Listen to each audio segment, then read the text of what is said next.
15 seconds. You got it? They've requested to pull off the Medicaid item and then the Peckham Way item from consent to discuss it.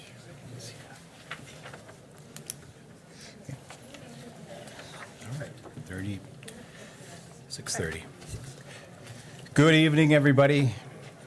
You are at a common council of the city of Wausau. It's February 25th, 2025. It is 6:30 p.m. on the dot, and we are in the council chambers. Please join me in the Pledge of Allegiance.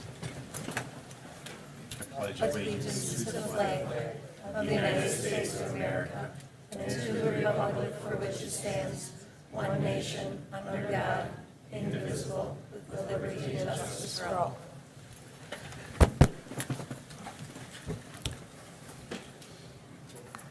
And would the clerk call the roll, please?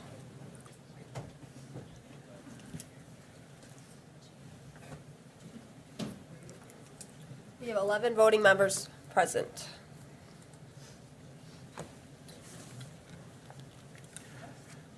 Okay, up next, if without objection, I'd like to allow folks that have come here to speak first. How many, do we just have two? Okay, so we're gonna do that first, and that is actually the proper order, but we'll tee that up. Who do you want first? Yeah. Okay, up first, you'll have, let's see, we're gonna give 3 minutes here for public comment. Citizens may address the council under either both the following rules, and they're listed here, Rule 5, Rule 12, Rule 5, so they're comments and suggestions, and for items on the agenda or not on the agenda. Time limit is 3 minutes. Oh, thanks so much. Okay. Do you want me to go? Choose. And up first is Linda Mikulski. Did she say what she wanted?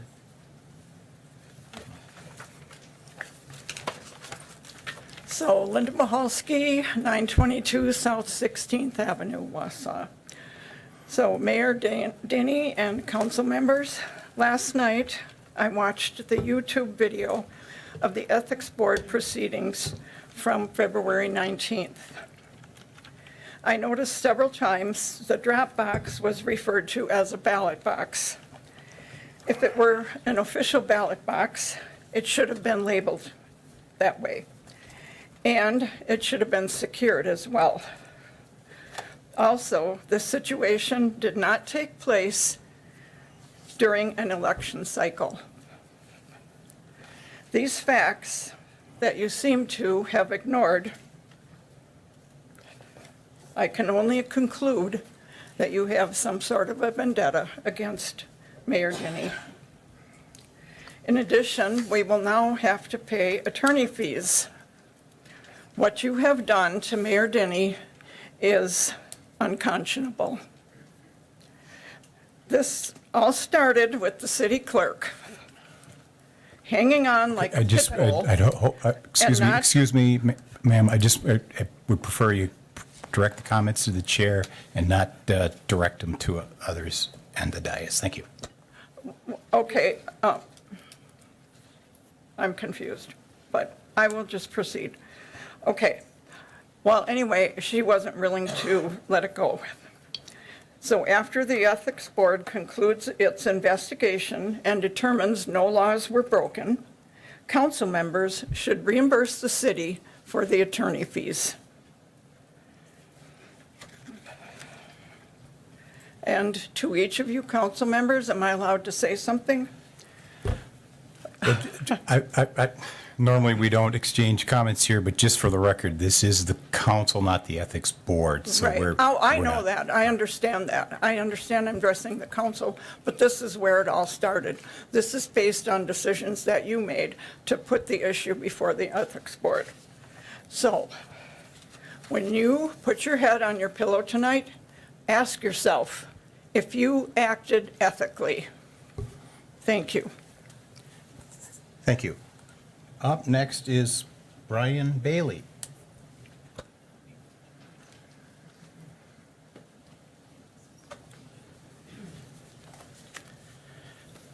names. Brian Bailey, 1435 Summer Street. I'm also the president and the CEO of the Woodson YMCA on 707 3rd Street. I'm here to ask council to support the resolution being voted on tonight concerning the parking improvement project on North 4th, Franklin, and McIndoe Street. The City Council and the Woodson YMCA has something very much in common. We're both here to serve our community. People of the Woodson YMCAs that we serve at the Woodson YMCA live in your districts. The Woodson YMCA exists in our community to help meet community needs. As you know, the last 5 years, we had tremendous growth at the YMCA with the $25 million capital investment that took place. We grew from 10,000 members to over 17,000 members. We have a 170,000 square foot facility, soon to be 182,000 square foot facility after the expansion of the landing that's in the progress. This is the largest Y in the state of Wisconsin, one of the largest in the country. And I don't say that to brag about the size, but to talk about the needs that we're meeting in this community, such as the child care center where we serve 200 families on a daily basis so that parents can go to work. And if you know child care, you know that's not a lucrative business. We have 3 swimming pools, 2 wellness centers, 4 group exercise studios, 3-lane walking track, a field house, and gymnastics center that help individuals, families, and youth stay active and fit. There's many more things, but I know I only have 3 minutes, so I'm going to stop there. What we also have is a senior activity center called The Landing, which is really what I want to talk about here. Wausau was the largest city in Wisconsin without a senior center. We created The Landing with a private donor to meet this need. To say that The Landing's been successful would be a major understatement. In 2019, we had 1,700 members who were over the age of 55. Today, we have over 5,500 members in that age category. Remember, The Landing is a place to connect, to learn, to play, and to grow. It's not a wellness center. It's helping prevent social isolationism, and it's helping our older population have better quality of life. What you might not think about is the Y in The Landing as an economic driver, but we bring over 1,500 visits to downtown Wausau on a daily basis. I don't know what you can compare that to in our community besides something like maybe Walmart. All I know is people love coming to The Landing and the Y. I don't know a lot who like to go to Walmart. These are the people who live in your districts, and the people who don't come from other communities. And when they come downtown, after they're done at the Y or The Landing, they go shopping, they get food, they get gas. And although I know that this additional parking will definitely help The Landing and benefit with the proximity of the parking, it will also help the downtown community. 400 block events, grand theater shows, city hall meetings, historical society, and other downtown events.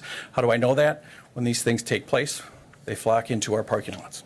I'm not here to complain about that. We're one city I want to work with our community. Lastly, what I have here is the City of Wausau's 5-year strategic plan.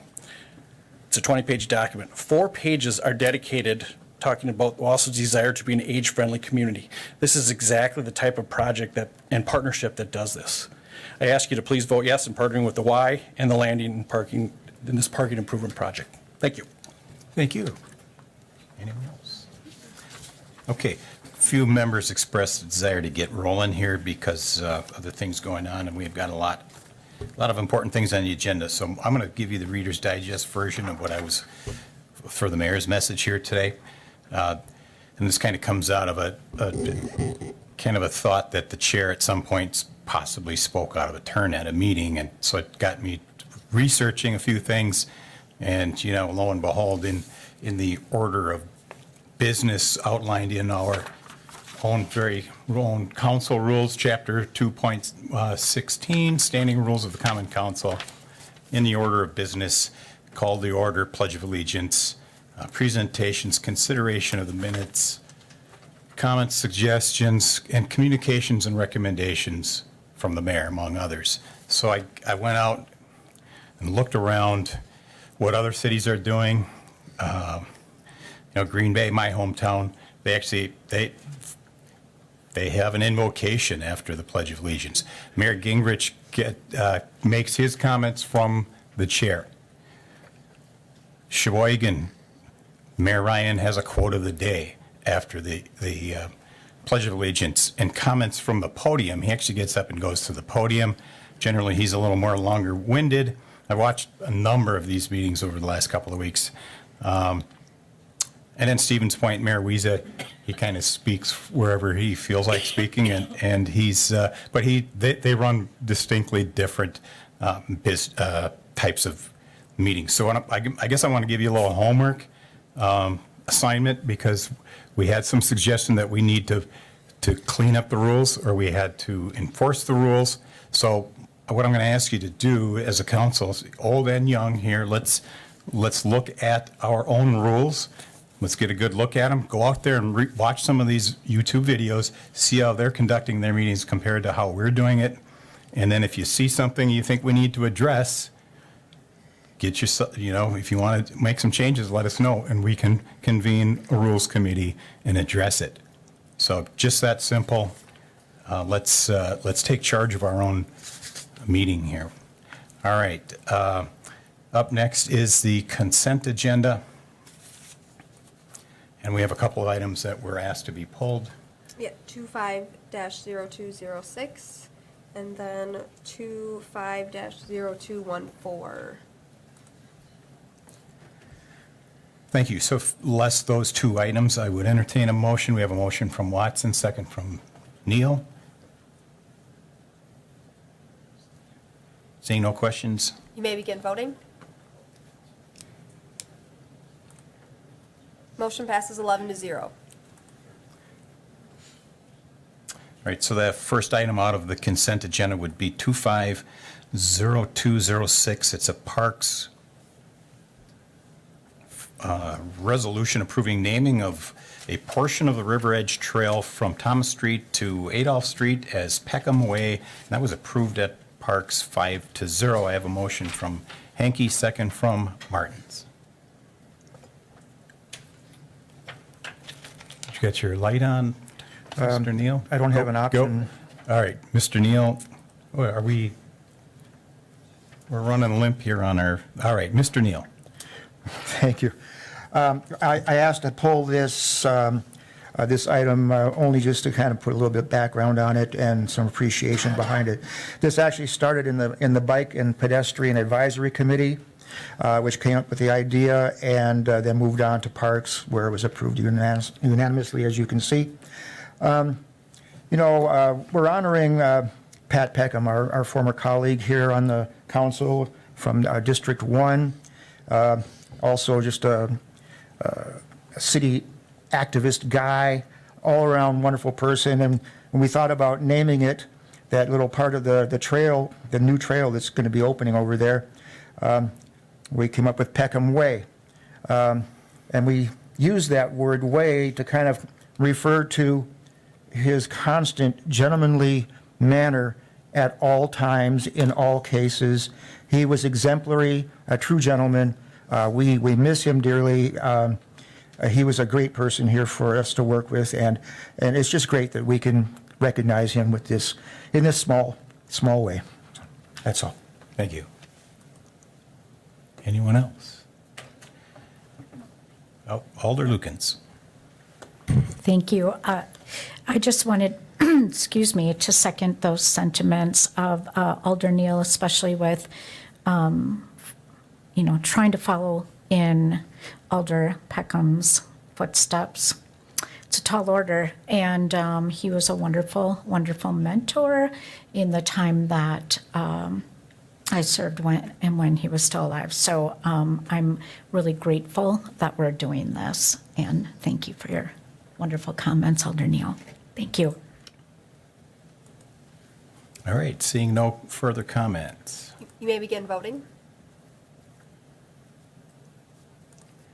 Motion passes 11-0. All right, that passes. I'll gladly sign that with my Pat Peckham made carved fountain pen that he made for me a few years back. All right. The other item we pulled was, I'm missing it. 250214. Okay, 250214. It's a public health and safety resolution expressing opposition to any proposed federal or state cuts to Medicaid. That was a 4-0 vote, and I have a motion from Watson, second from Larson. Alder Watson. So I just wanted to pull this just to speak on it just publicly. So I hope that you look at this resolution as not just about numbers, it's about the real people in our community.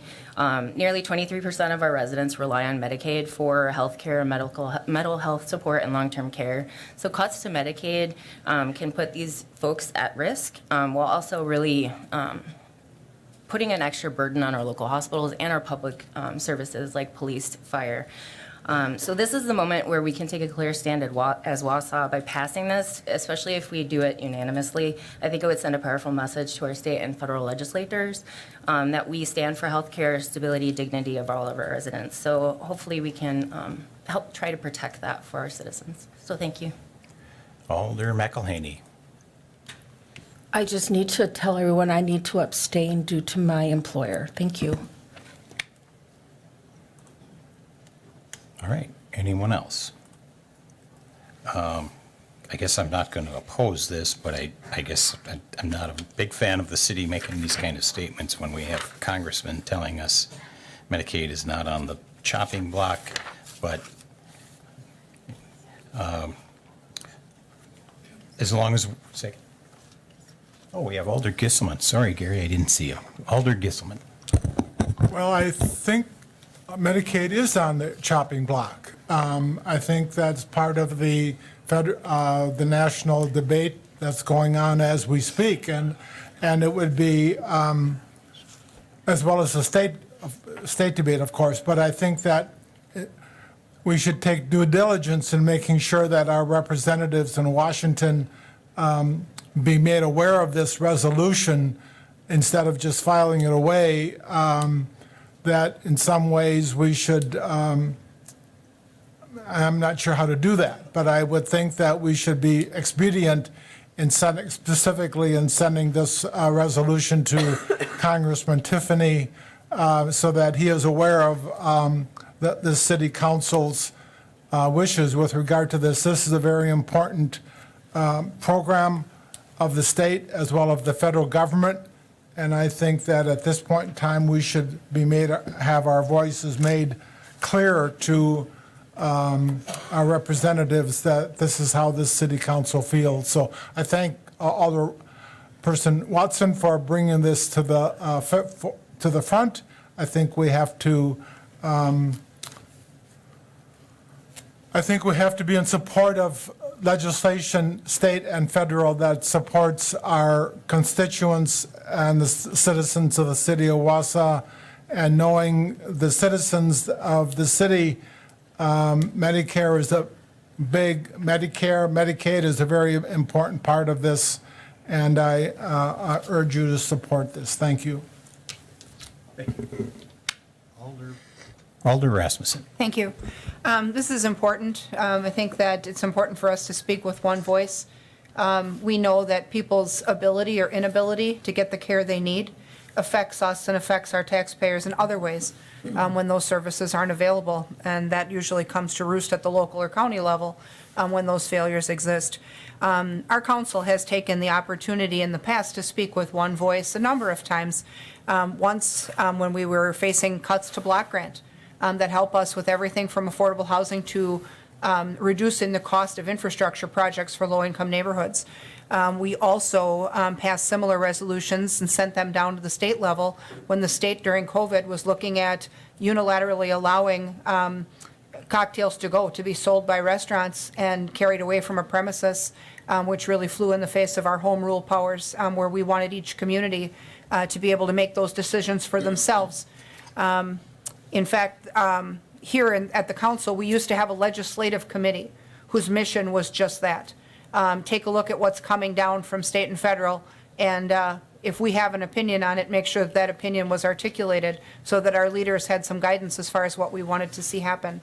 We're not as active with it as we were then, but I think that this makes some sense. The fact that, a person or people can promise to not make cuts, those promises don't necessarily make it to the end of the day. So, I think it's important for our elected leaders at the upper levels of government to know what we want to see and what effect that would have on our local communities. So I think this is important, and I also thank Alder Watson for bringing it forward. Thank you. Alder Neal. Thank you.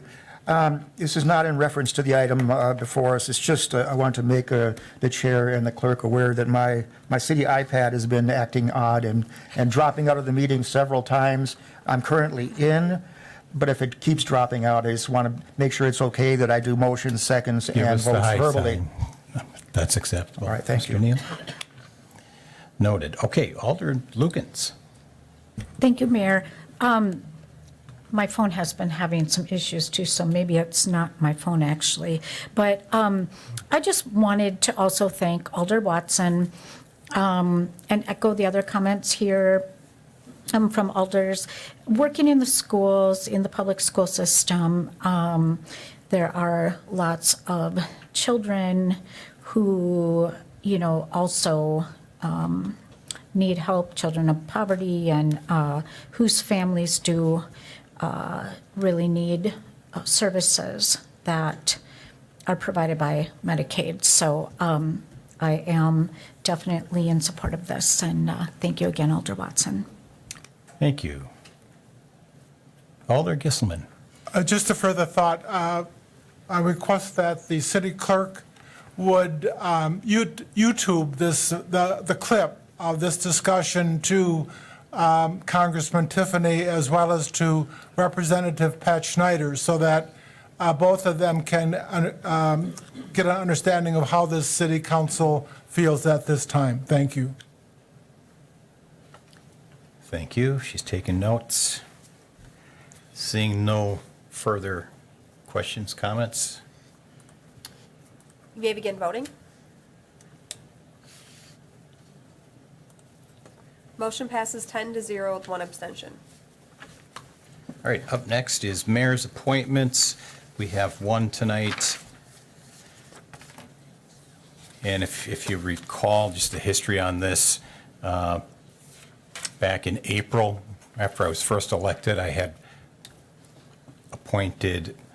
I put Linda Lawrence up for an appointment.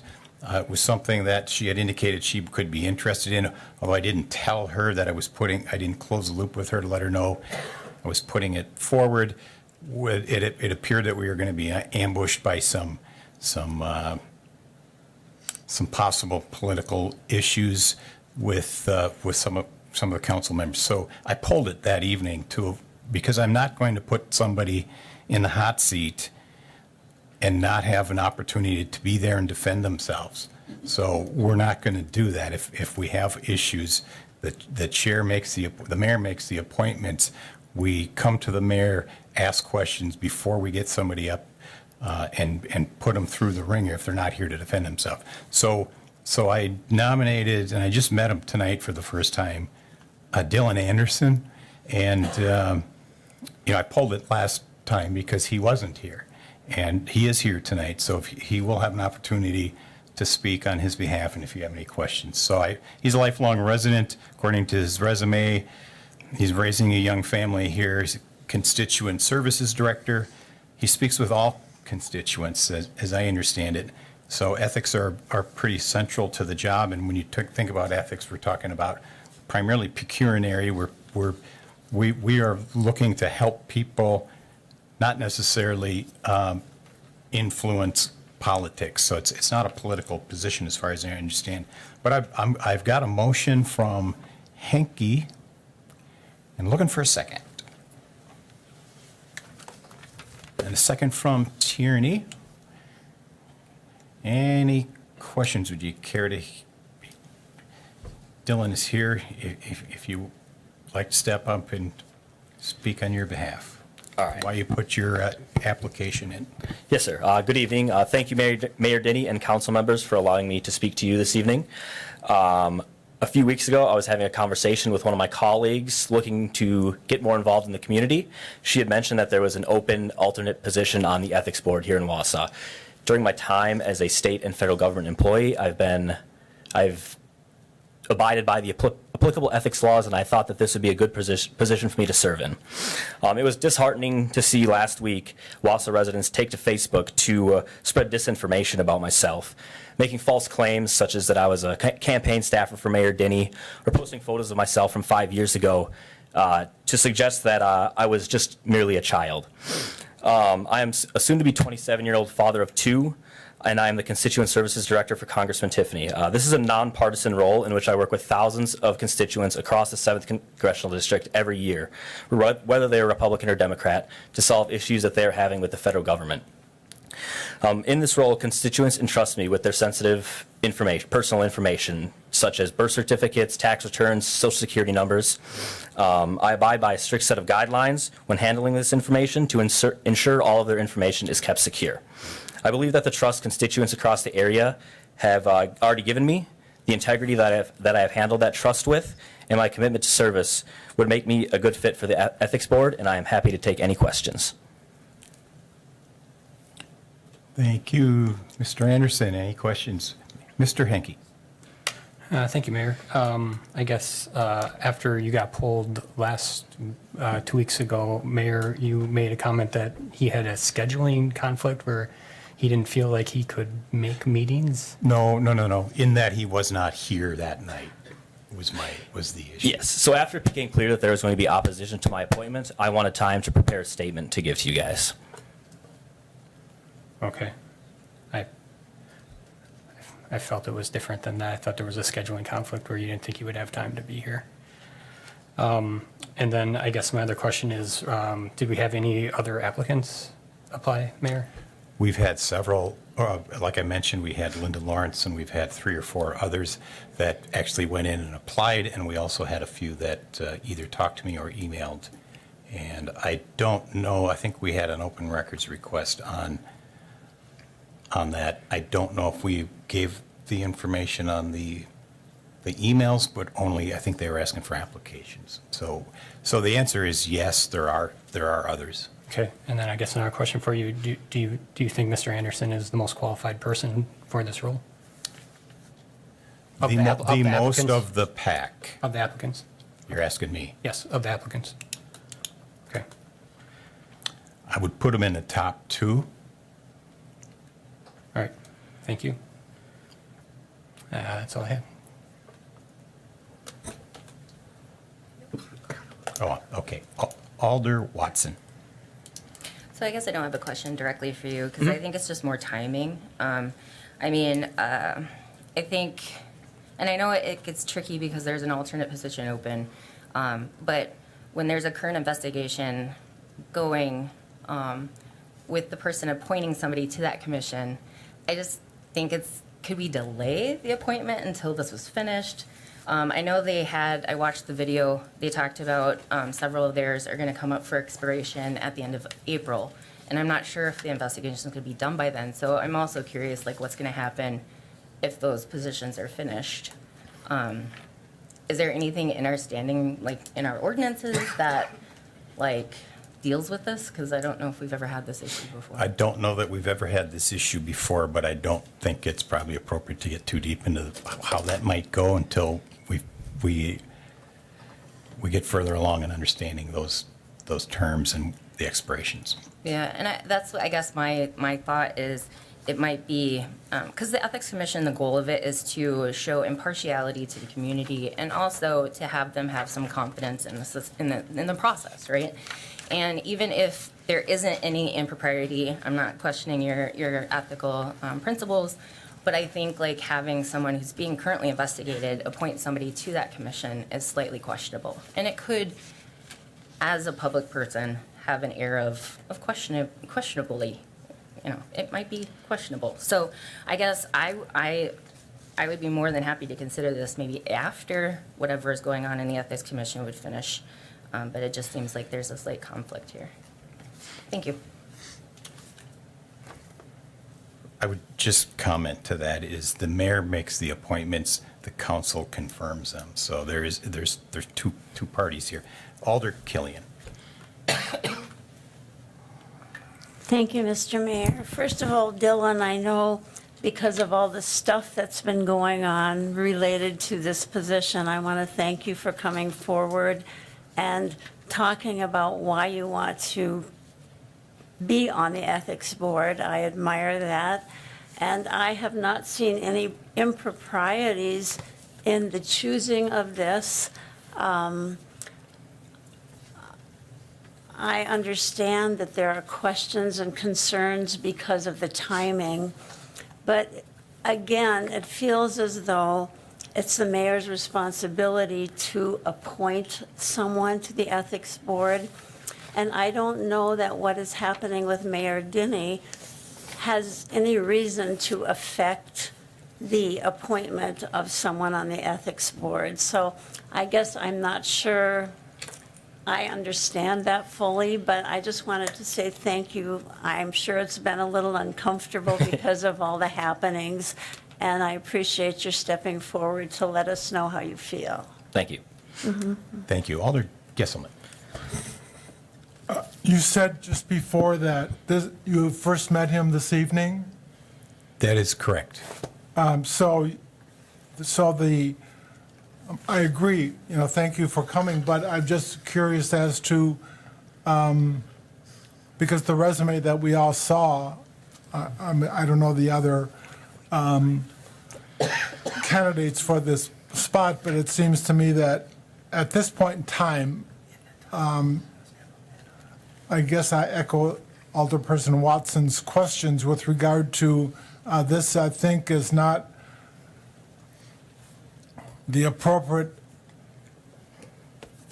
the optics, I think, are kind of confusing for me, and I am hesitant with regard to this appointment. Thank you. Thank you. And just to clarify, I met him for the first time, but I did call him from the data that was provided. So I did speak to him on the phone prior to making the appointment. And some of those applications came in after the appointment. So when I say he's the number 2 on the list, the number 1 person on the list came in inside the 6-day rule, and I didn't feel it was appropriate to put more into the appointment tonight.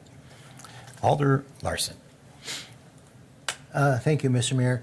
I just want to go on and say that, I find that this whole process, this whole mess has been rather exhausting for not only us as council people, but people, my constituents. They voiced their concerns at the meeting last night when we talked about this. And I just can't wait till this whole thing is over so we can get back to running the business of the city, and that is what worries my constituents most. And going back to this appointment, I echo my colleagues. It's got nothing personal to do with anybody in this. I would love to see you come back after this ethics investigation is over, but I simply cannot, in my heart, vote for anyone for ethics committee when the person appointing people to the ethics committee has a complaint against them. So once this complaint is done and over with, one way or the other, come on back. Yes, sir. And let's look at it again. Thank you. Alder Neal. Thank you. Well, I'm always glad to see people, citizens, come forward to offer their assistance voluntarily with the city. Involving yourself with the work we do is really important, and you're an important resource.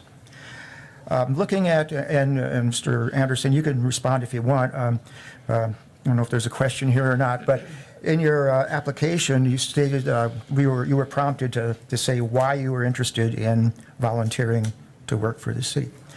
And I will quote you sort of saying, you were looking for ways to serve the community. Yes, sir. On that form are upwards of 32 boards, commissions, and committees, and a prompt for you to choose 3 of them, and also to rank them by order of preference. Mm-hmm. And you only chose ethics. There wasn't no second or no third interest shown. That distressed me, especially within this current context. That's what I'm talking about.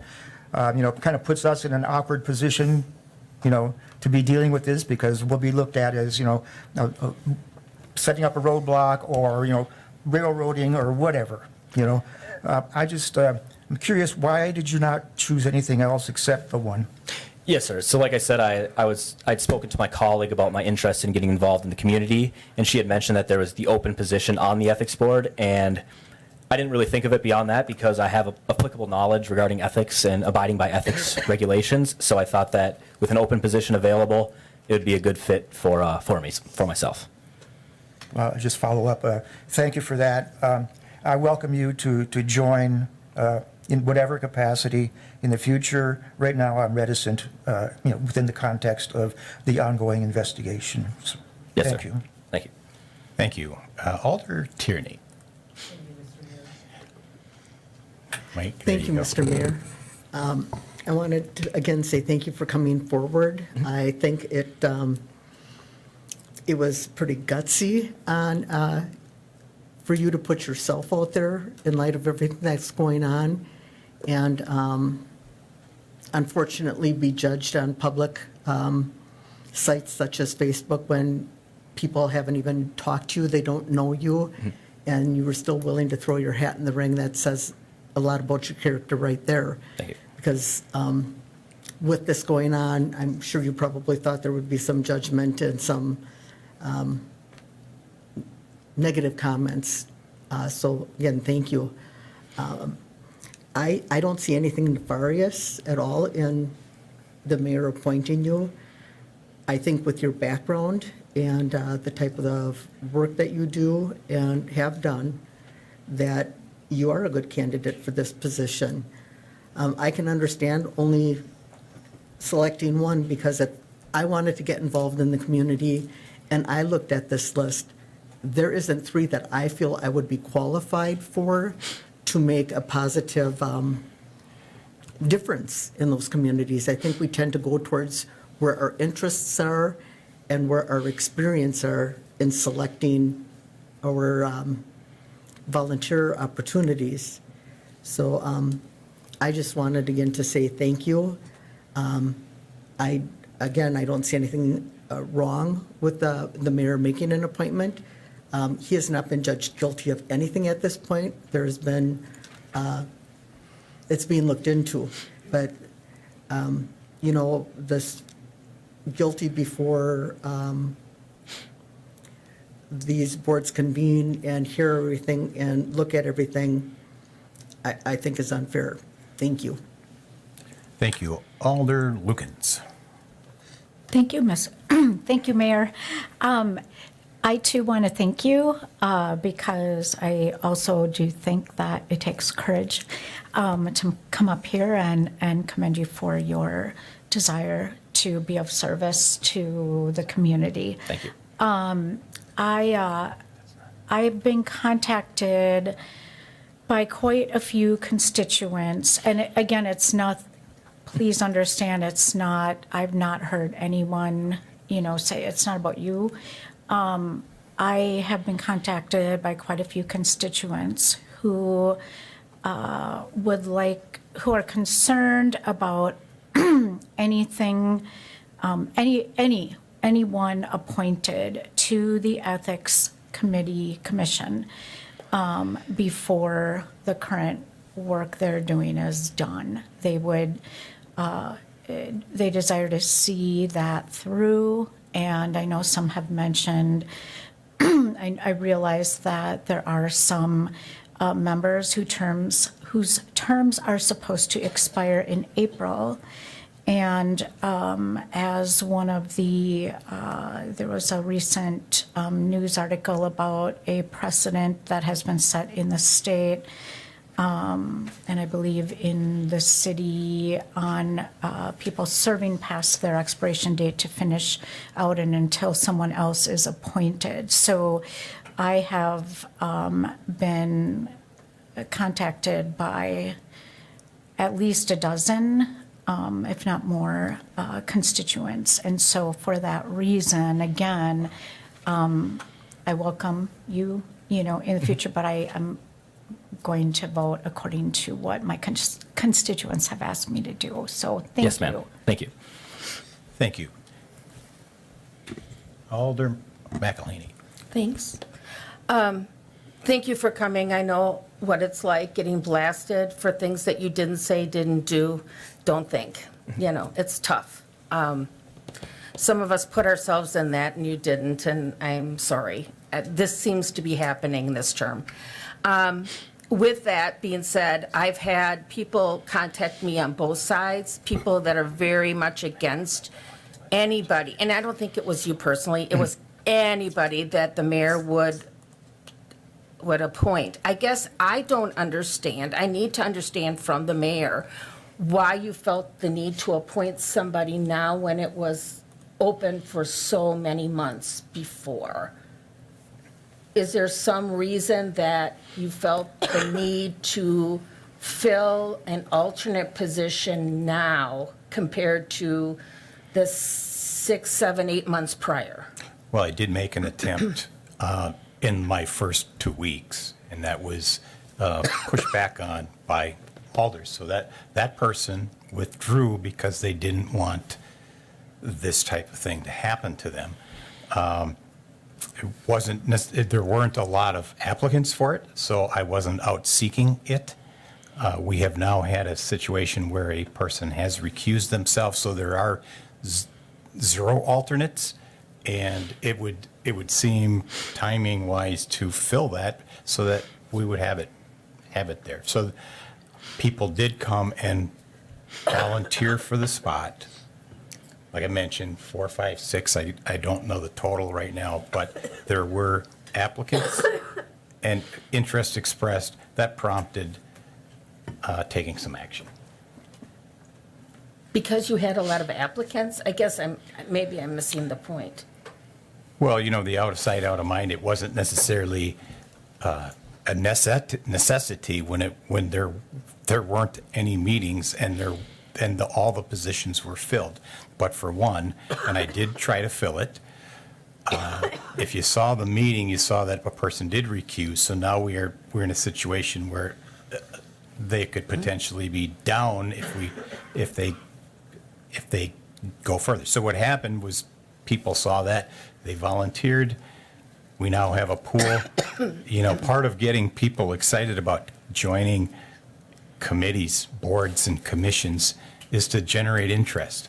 So we weren't out there marketing the ethics board. Now this happens, people take interest. So we're filling that position. Just seems to be normal course of my duties. Well, I'm going to share with you that I've received, the people that I've received calls and emails from were just a little alarmed about the timing. I think that's why I'm asking publicly, because they were alarmed by the timing, and these are people that I don't usually hear from, but they just seemed alarmed by the timing. And this whole thing is so taken up every bit of oxygen in this city, and it's horrible. And I don't want to put anybody else in the eye of the storm here. And that's my thought as well. It's like, I have nothing, I think this gentleman certainly can serve on the ethics board. I have no problem with that. But are we putting him in the eye of the storm where he's going to be ripped to pieces because people are perceiving that you're doing this purposefully to get somebody on your side? That's how people are seeing this. And I'm not saying that is your that is what you're doing or that was your intention. I'm just saying what publicly is coming up right now. That's just my concern, is I'm looking at the entire situation and how we can keep this calm and get this over with, like Alder Larson said, and just get this done. It's too much, and it's been, it has frozen this city. And it needs to stop. And that's my concern in thinking of how to vote for this, is that I don't want to keep churning this issue if we cannot do that. Thank you. And you know, it is consuming bandwidth. I will grant you that. It is costing me time. It's costing staff time. It is costing the city money. It's costing me money. So certainly want to see this end, but we have still have a duty to do. Everyone sitting on the ethics board now is taking shots from around town. You appoint people who you either or you recruit or you trust or that's how we do it. I mean, if you're concerned that the person could be potentially friendly to me, I guess the alternative, I would go try to find an enemy. But I mean, I guess I don't see any conflict there. But I mean, if that's the perception, that's not my intention. Alder Rasmussen. Thank you. The feedback I've received is very similar to what Alder McElhaney has received, where it isn't necessarily the applicant, it's the timing. Like the timing and the optics couldn't possibly be worse, is the feedback that I've received as well. Coupled with that, through our discussion tonight, if we also are sitting on 3 or 4 other applicants, maybe that needs to get looked at as well. Especially if one came in during the 6-day packet construction period and there wasn't time to vet that person or whatever. But that's the same feedback I'm getting, is it's all about the timing and the optics and, whether it's appropriate or not. It really does nothing to instill confidence if we would move forward with nominations when there's a complaint that's active and live right now. It seems that even if members' terms expire, members with expired terms can continue to serve until those replacements are approved by us and set. So, I feel like maybe that is what needs to happen here is we need to take a step back and really consider, what message we're sending to the public when we fill the seat under these circumstances right now. So, we've not had, we've been fortunate where, for the last 8 years, we've not had a plethora of these things. We've had the one with a former council member. But, prior to that and prior to the current situation, we've not had many of these things. So the board and the people sitting on it haven't seen each other much. And that's a good thing. But, I do think that we maybe need to take a step back on this. Thank you. Thank you. Alder Henke. Thank you, Mayor. Since this isn't I agree. Thanks for applying. And since this isn't a referendum or amend, can we table this? I guess. Parliamentarian could weigh in. I think you can make whatever motion you want. You're going to need a second, of course, like you always do. Sure. I'd move to table this until the ethics, or until the current ethics investigation is completed. I would second. Motion to table from Henke, second from Neal. You said until the ethics? The current ethics investigation is complete.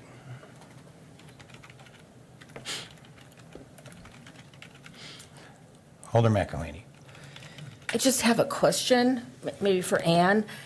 If, with the amendment to table or motion to table, and until the current ethics complaint or investigation is complete, what happens if we have another recusal or we need somebody? That's my only thing. Would we just bring it back again before the ethics is over, once we have the motion? That's a good question. I'm looking at the appointment list here, the whole map of 3 people whose terms expire on April 30th of '25. So you've got 5 board members and 2 alternate positions, one of which is currently vacant. And I believe you'd need obviously 3 of 5, a quorum, to hold a meeting, but you need 4 if there were ever a hearing to hear any evidence that's presented following an investigation. So you'd want to make sure that you had at least 4 and an alternate could fill in for another one. So we'll have to wait and see what happens. I mean, if there's more recusals and we don't have enough people on there and the first alternate needs to move up, then I think it is necessary to fill enough appointments to have at least 4 on that board. Now, whether you bring this one back, or there's other applications that come in, or the mayor decides to do something else, we'll have to wait and see what happens. Could we then, I mean, would this motion preclude him from coming in if we need him?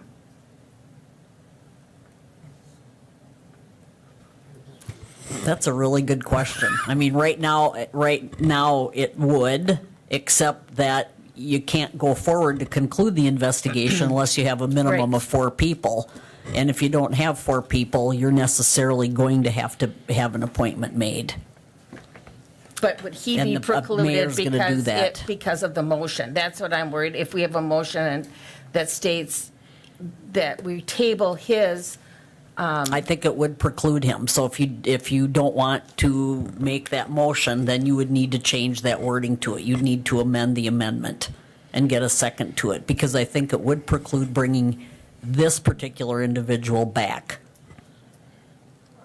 to be part of the investigation and the hearing. If he has to wait until the end of it, then he isn't going to come back, but the mayor will still need to make whatever number of appointments are necessary to fill those vacant seats on the board. I guess, okay, so what would that motion then, I mean, or that amendment, just until, that we would table until the need arises? Yes, I think that would be sufficient. I would be willing to add that to my amendment, or to my motion to table. So current ethics investigation is complete, and/or the need for a 4th member is necessary on the ethics board. There you go. Yep. Or, not and/or, or. Or, Yep. sorry, or. I would, sorry to interrupt, yeah. No, thank you. I would rescind my second on that and open it up to anybody else who'd like to second that.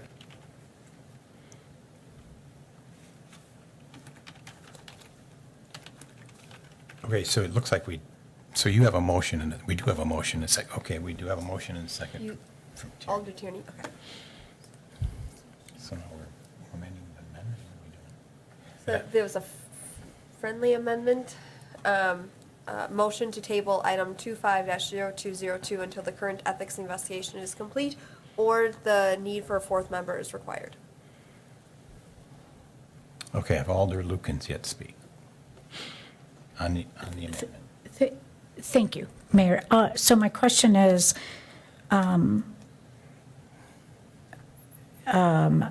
since there are other applicants, I guess, how does that fall into this? Because if other people have applied recently, just for qualifications, again, it's nothing personal, but so I guess I would like to see what, I guess it's your appointment, it's the mayor's appointment. So I guess I'm just wondering, that's what, I don't know if there's a way to. Well, I could make a suggestion. I mean, if you're looking to table, we can table until necessary, and we'll have options then. But I don't think there's a requirement to bring a particular person here. We're just trying, as I'm sensing it, you don't want to make the decision tonight.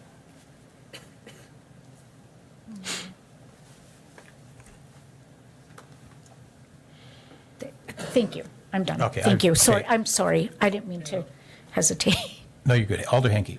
Yeah, I guess the heart of my table would be that an appointment would come back to us, and we would then vote on a new appointment, or this current appointment, or it would come off the table, and then we would rediscuss at that point when and if it becomes necessary. So an indefinite tabling, or would we call that?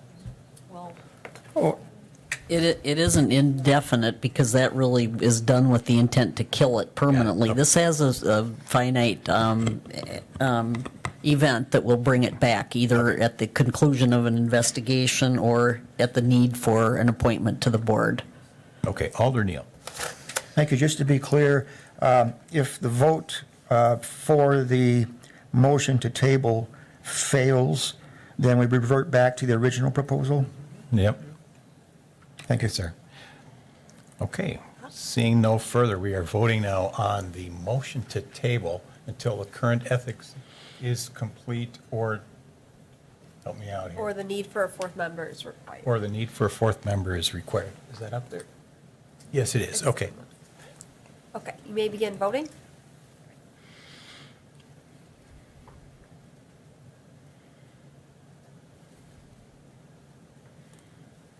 Motion passes 8-3 Thank you. to table. Thank you, Mr. Anderson. All right, up next. Brian, thanks for sticking around. We have item 0212. It's a joint resolution from Infrastructure and Facilities and Finance approving downtown parking improvements project on North 4th Street, Franklin Street, and McIndoe Street. I have a motion from Hanky, second from Larson. Alder Larson. Thank you, Mayor. You know, when I was looking through the packet, it kind of looked at all the writing, the whereas and all that, and it would look as if that this was all cut and dried. And who would have thunk that after all that we went through with this, we missed one important thing, and that is how to pay for it. You know, and that's kind of why it's back in front of us. And, you know, I looked at the meeting from the Finance Committee, and I'd like to make a comment on a couple of comments that I watched that movie. And one is the comment was made that they don't need parking. And to that I want to respond and say, yes, they do need parking. I use the Y. My wife uses the Y. Anybody that uses the Y will tell you that they drive around sometimes in circles and circles looking for a place to park down there. This is not the $1 million developer we're giving money to here that's building apartments that nobody can afford. This is the YMCA who, you know, they serve the community from all walks of life. And not only, you know, the YMCA is also paying for half of this. And this would not only benefit the YMCA, but it would benefit, you know, Concerts on the Square parking, just 2 blocks away. It would benefit anytime there's any show going on at the Grand Theater, anything going on downtown, it would benefit this. Even people that use this for Sunday church would benefit from this. And there was also, I believe, the comment about, you know, cutting down trees. Well, I look at it like, you know, we cut down trees every year when we rebuild streets. You know, and in this case, you know, I believe that a good majority of the trees are going to have to come down anyway because they're emerald ash borer trees. I just, by this coming back, it just doesn't seem, after all the support it's gotten from this council, I don't see how we cannot continue to support this. And with that, I'll pass. Thank you. Thank you. Alder Killian. Thank you, Mr. Mayor. First of all, I'd like to thank the YMCA. It has had and continues to have an extremely positive role in our community.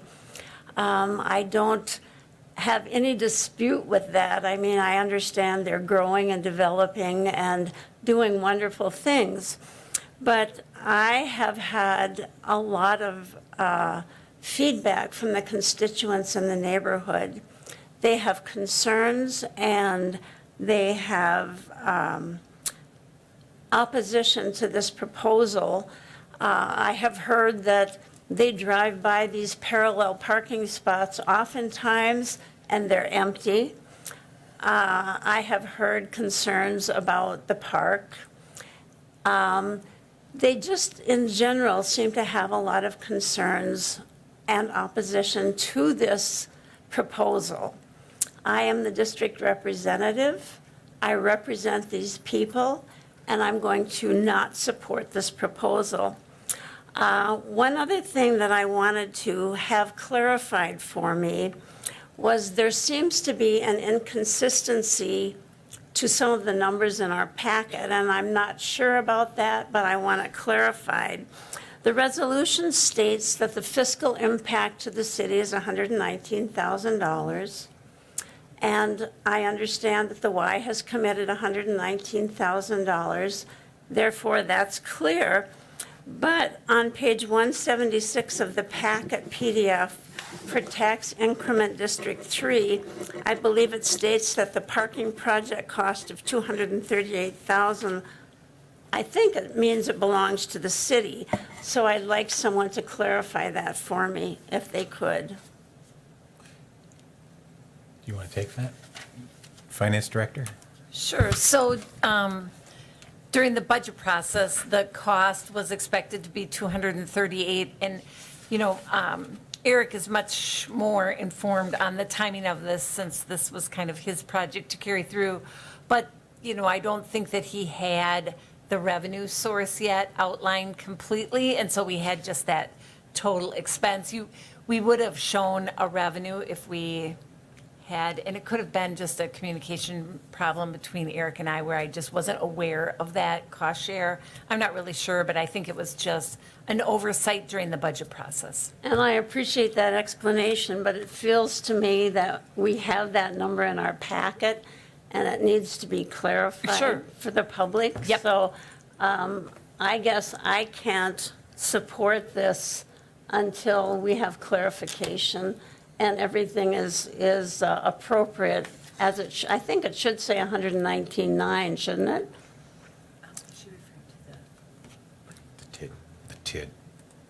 Well, so it's not in the TID at this moment, because at the last finance meeting, the TID plan that was, I guess, supported by the finance committee for us to write that plan amendment, they didn't want to include that in there. So it will not be in the amendment at this point. When the final amendment comes to you, it would not be in that amendment, unless someone tonight asks that that resolution be modified to include this project. It would not be in there.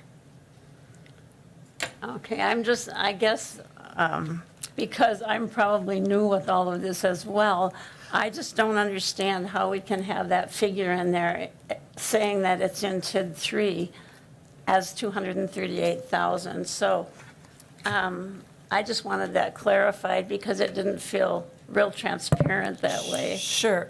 And so I think the second thing, and Alderman Larson brought this up. So when we were working on the budget back last fall, this was a project that, was presented by staff. The funding source was proposed to be TID 3. We put it in the budget for 2025, knowing that we were going to submit a project plan amendment in 2025 for those projects that were outlined. That was covered in our budget meetings that we had with the Finance Committee. I had a PowerPoint, and we talked about it in the PowerPoint. And so it was, if you went back and looked at that budget hearing meeting, it was included and discussed at that point. The Finance Committee could have taken it out of the budget at that time. They did not make a motion to do that, so it progressed through the process to be in the budget. We would, my understanding, pay the bill to whoever got this bid for the $238,000, if that's what the exact cost came in, and then we would have a reimbursement from the Y for their $119,000.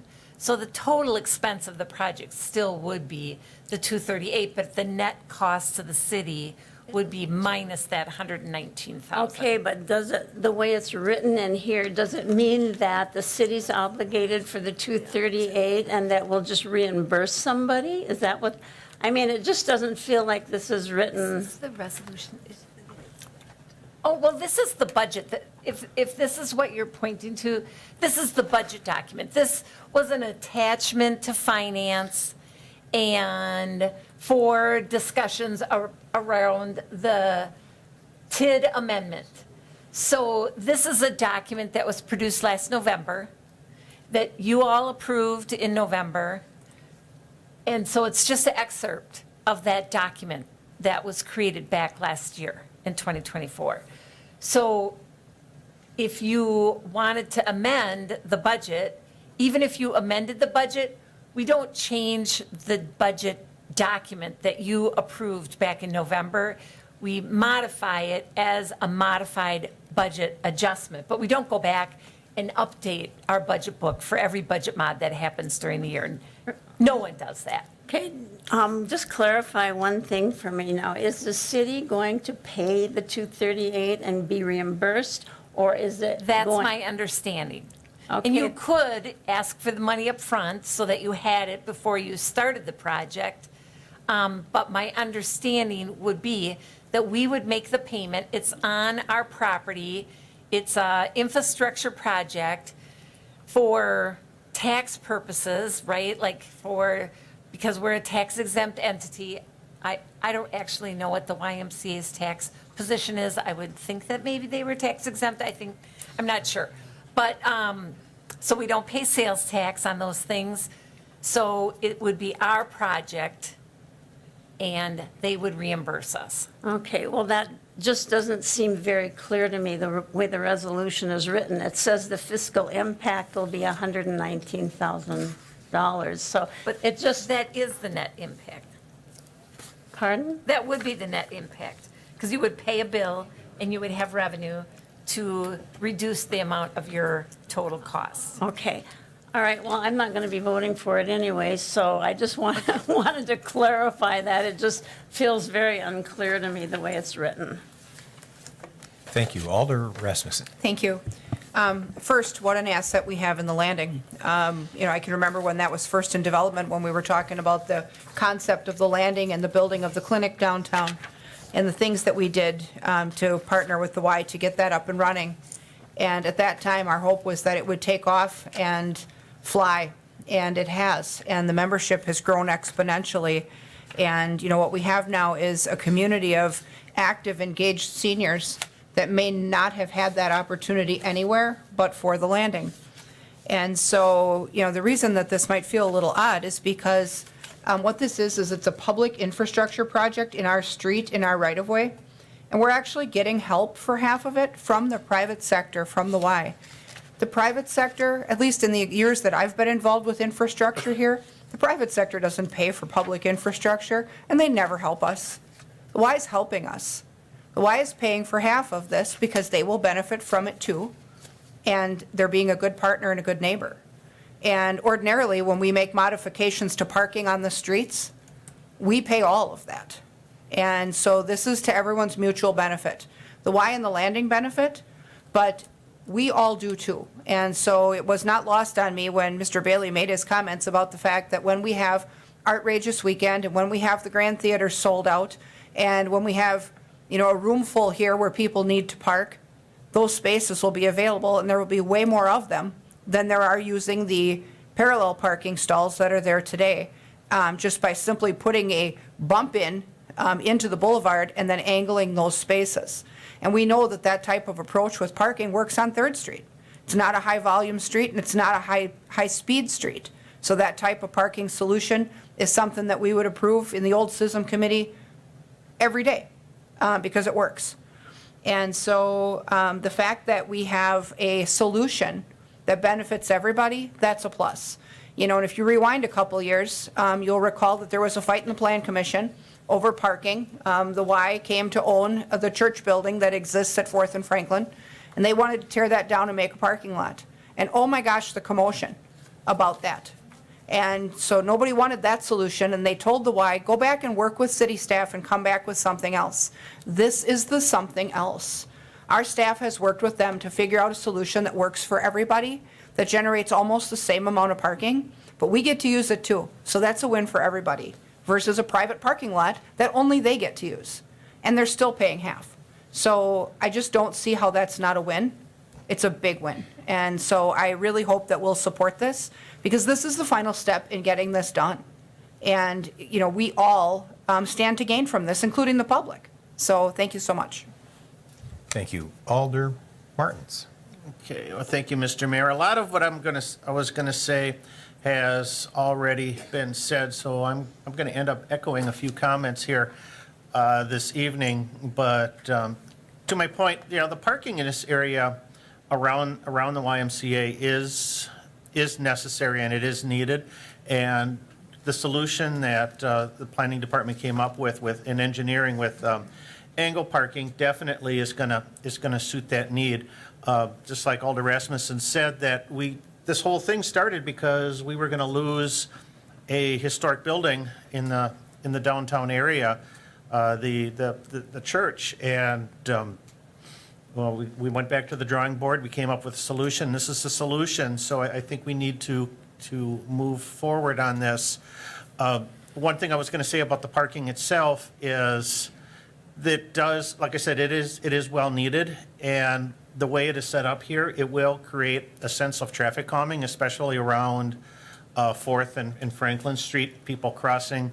This will be good for pedestrians in the neighborhood, and with the proposal, with the landing having an entrance off of Yawkey Park, the extra parking will be in that vicinity will be greatly appreciated. To the point of the cost, yeah, the cost share is greatly appreciated. It's, you know, to get half of it covered by the Y, which is going to be the primary user, is just unprecedented, and that's great to see.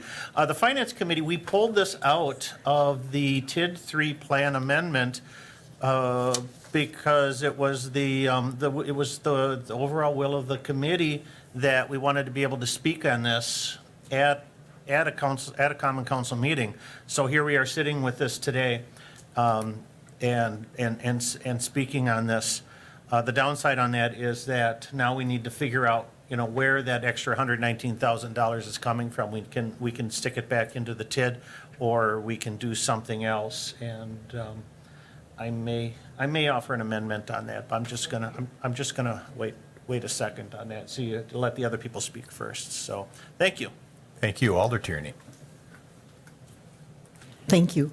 I'm going to have to respectfully disagree with Alder Martins and Alder Rasmussen. I go past the Y parking morning, noon, and night, 5 days a week. And all 3 times of day, there is parking available. As far as a private entity coming in to pay for half of the parking, if it were not for the Y requesting this, I don't believe we would be doing this parking upgrade at this point in time, because we had all made a commitment at the beginning of this term that for 2025, we were going to look at critical needs, and we were going to try to focus on spending city money on critical needs. And because I see open parking available morning, noon, and night at the Y, I don't consider this a critical need at this point in time. We had also approved a skywalk for the Y to do, and this was done particularly with the landing in mind, so that there would be a covered walkway that would be good for them in all weather conditions. And I've really not heard anything about the progression of that situation to date. So unfortunately, at this point in time, I cannot support this. Thank you. Thank you. Alder Neal. Thank you. Contrary to what I just heard from the good alder from District 8, I frequent the Y most mornings, Monday through Friday, pretty much every Monday through Friday.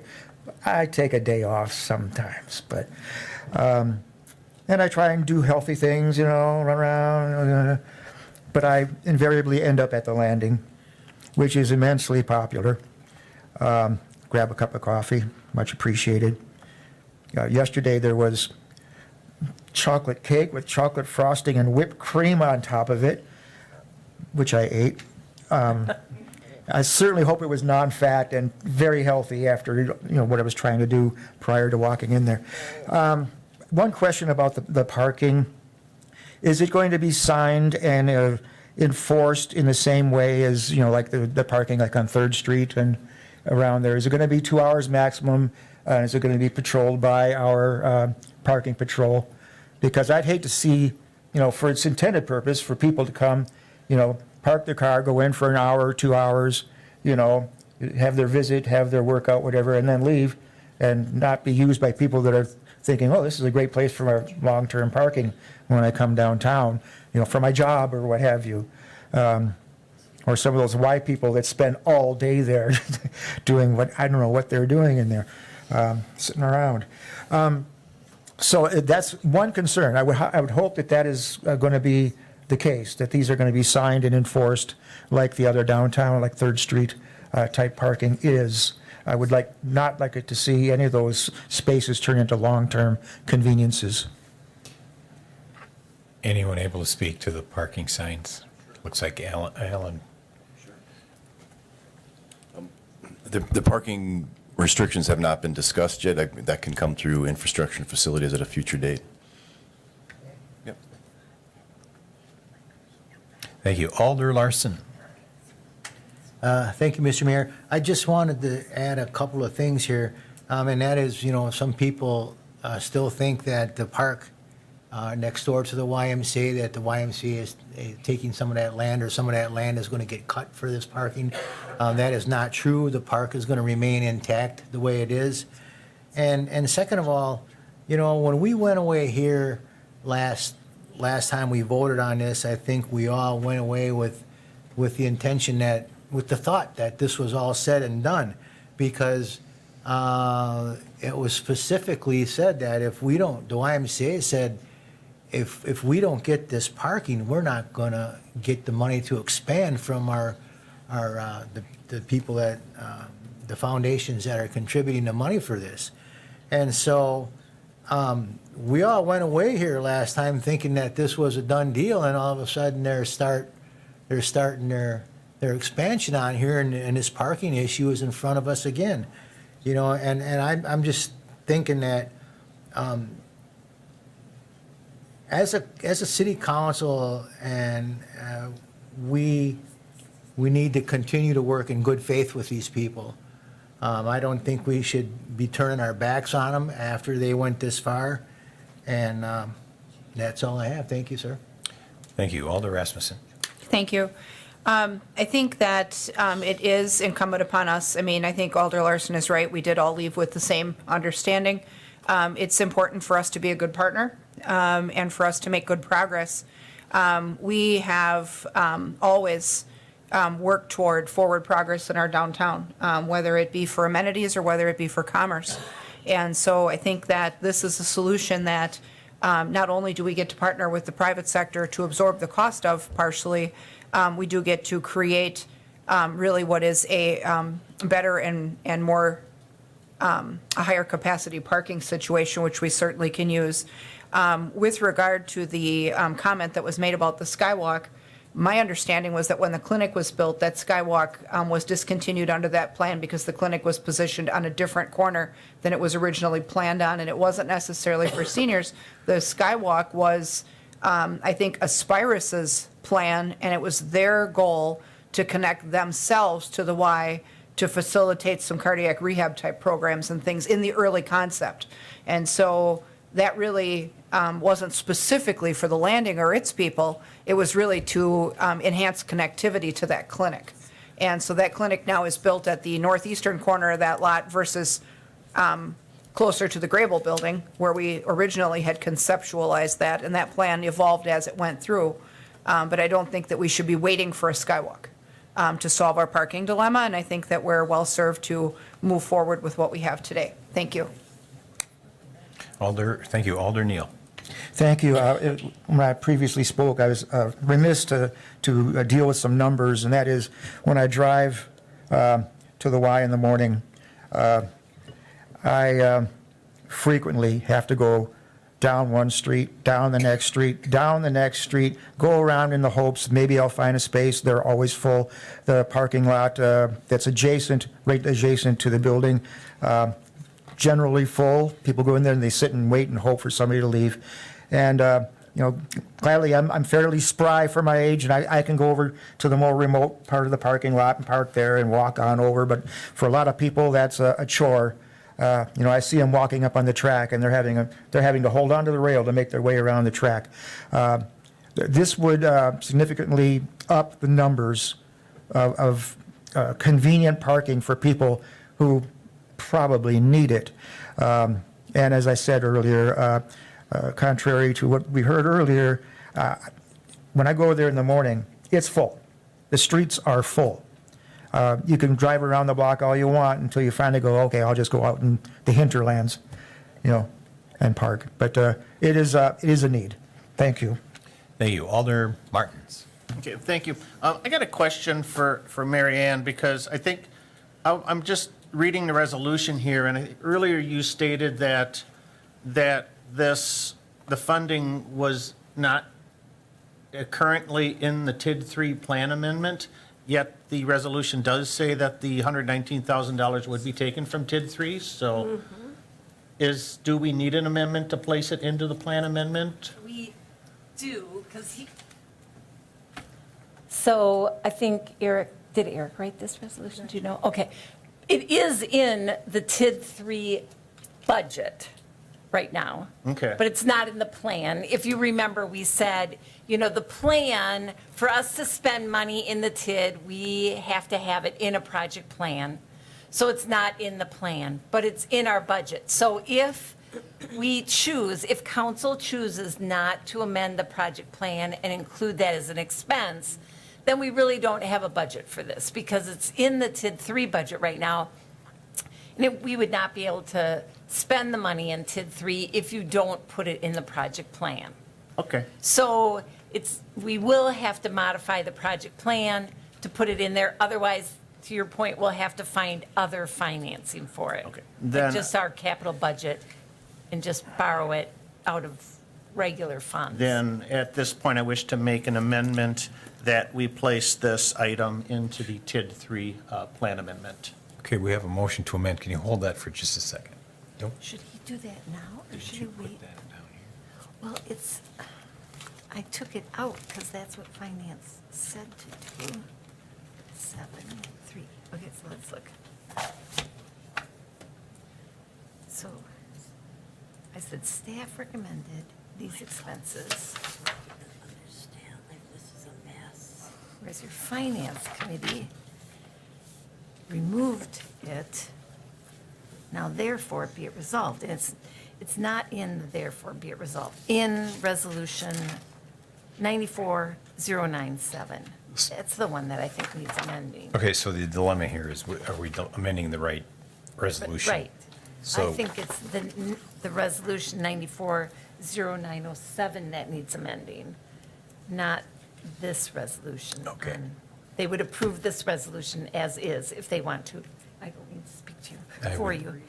And then they And, would amend the TID 3. City attorney concurs there? Yeah. Okay, so I think I catch your drift. Okay. we'll. This is confusing. So if this passes, we will make an amendment for 94-0907. Yes. Okay, thank you. So do you withdraw? I will withdraw my amendment at this time. Okay, the motion to amend has been withdrawn, and we now are on the main motion. Any further, we have Alder Tierney wishing to speak. No? So,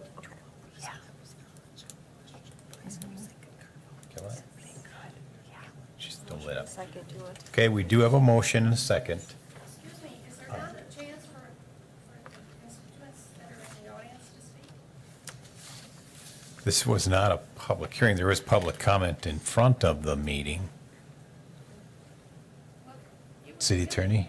No, that's correct. Minutes provided or? The mayor's correct. The beginning of the meeting is the time for public comment to address items occurring on the agenda. So we don't generally take public comment during a business meeting.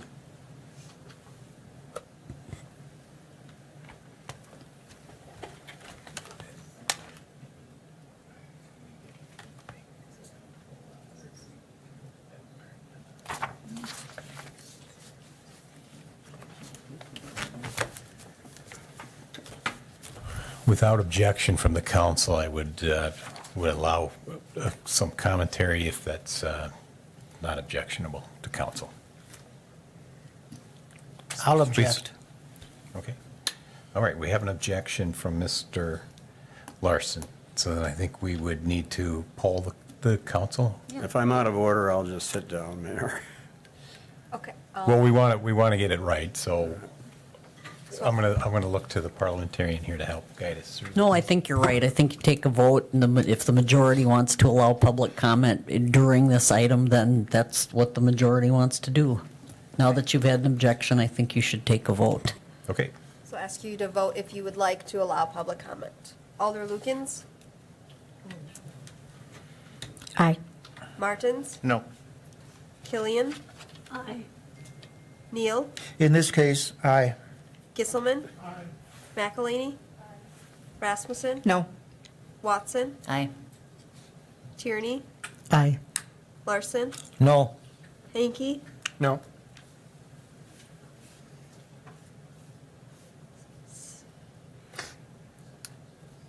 motion passes 6-5.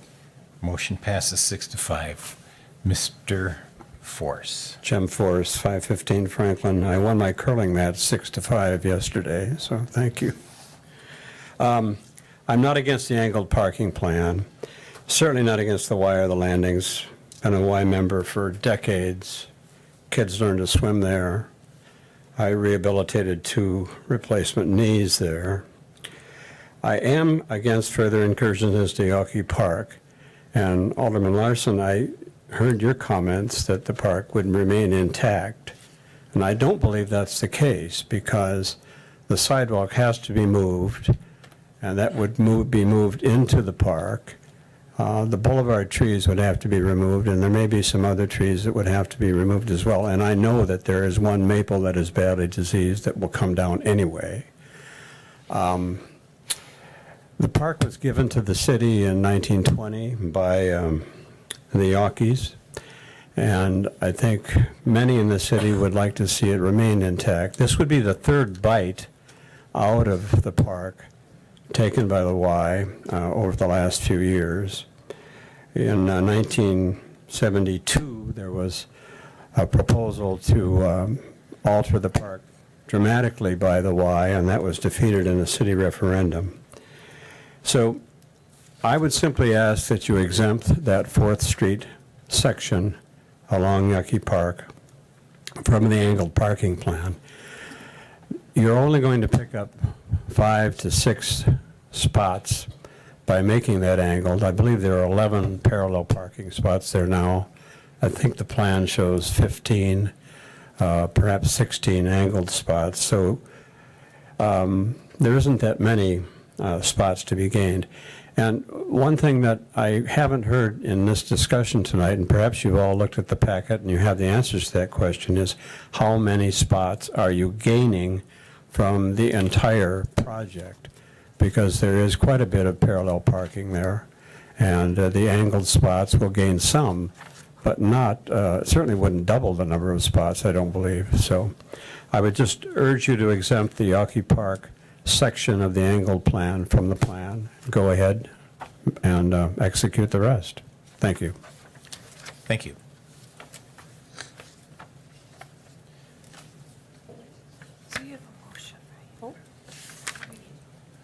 Okay, we've opened the floor for one more comment.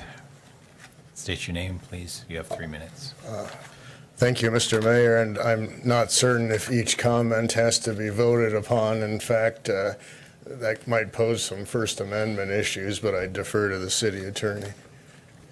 I think the council's voted to accept public comment on this item at this point, so I was going to suggest that you ask if there were any more public comment with regard to this item. Sure. If it's on this item, Otherwise, there will be the piece at the end for you. It is this item, and thank you for your generosity in letting citizens speak. Tom Killian, 133 East Thomas Street. And yes, in prior years, especially for multi-million-dollar developers, it did not take a vote for Wausonians to give comment on public business, but thank you anyway.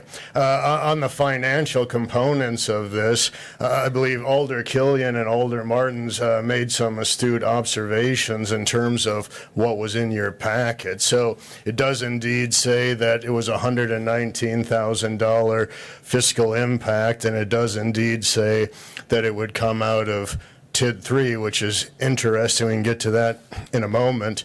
But I believe the finance director said that we don't make a habit of revising past documents. Some municipalities delete them from servers, but true, you do not generally revise budget documents, but the information on page 176 of that PDF was not a scan of a past budget document. That was in fact a resolution, which is dated February 25th, I believe. So that document contains the same information as the scan page from the past budget, and that information states $238,000. So just for some fact checking there, nonpartisan, of course.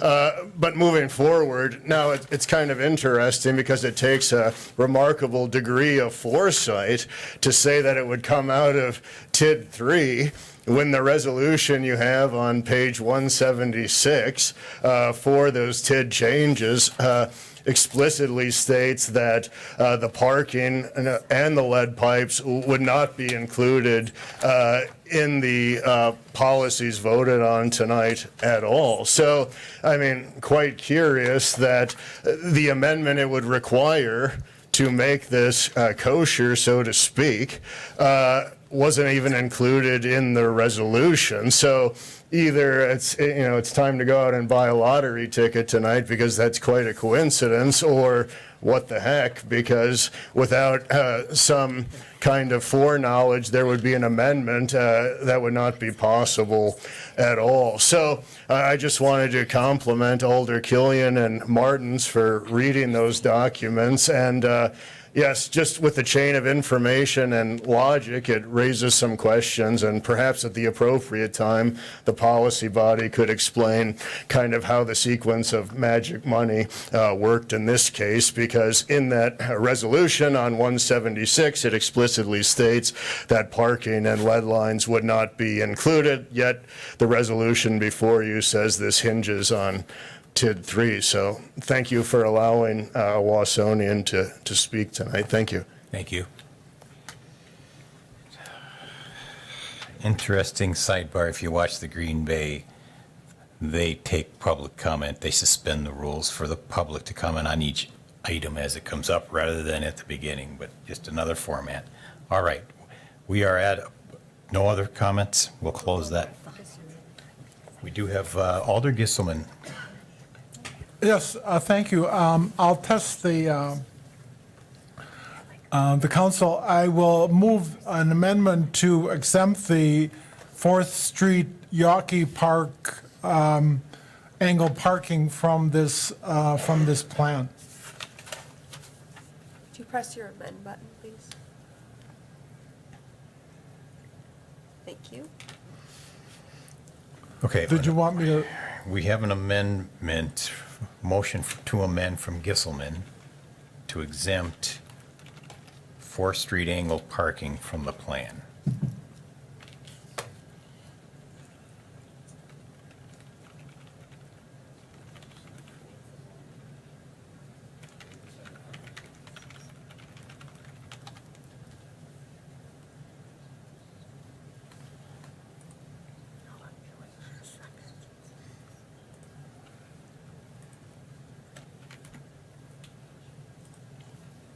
Not seeing a second. We have a second from Tierney. Alder Rasmussen. Thank you. That 4th Street piece is part of a cohesive plan to provide a complete parking solution, and that dovetails with where the staff worked with the Y to replace the stalls that would have been lost by not using that church lot. I understand that the total parking was something like 36 stalls, so, we've not made substantial or substantial modifications to that park, and lest we not forget, the historic families of Wausau, the Yawkeys, and the Woodsons also gave us the Y, and many other downtown buildings. And so seeing what happens at the Y and what that facility has become, and the quality activity that takes place there for all citizens, I cannot imagine that those founders would not support the work that takes place there. And the facility is popular enough that it has needs. They've come to us to solve a need. And in all of the negotiating that's happened between the Y and the staff and the prior actions that we've taken, the 4th Street piece is part of a complete solution. And we create yet another problem if we exempt those stalls. Thank you. Thank you. Alder Martins. Yeah, thank you. Just to kind of put things into perspective here, currently with the angle parking, there are 9 spaces along 4th Street in Yawkey Park. The proposal is to add 16 spaces so they're along that stretch. So we would be netting 9 spaces, including 2 handicap spaces which are not there currently. So keep that in mind, that does add 9 additional spaces. And as for the trees on 4th Street, if you read the report from the forester, there is, the one tree inside of Yawkey Park, the 35-inch sugar maple, which is in poor condition, would be removed. But then, let's see, 2 boulevard trees would be removed on 4th Street in front of Yawkey Park, a 21-inch linden and a 13-inch Norway maple. So there, for that stretch, it is the switch from parallel to angle parking is not having a big impact on the tree, on the canopy on 4th Street. And we do net 7 additional parking spaces, so I won't be supporting the amendment. Thank you. Alder Henke. Thank you, Mayor. I worry this amendment would bring back into call the church and tearing that down and adding more parking over there. So I won't be supporting this amendment. Thanks.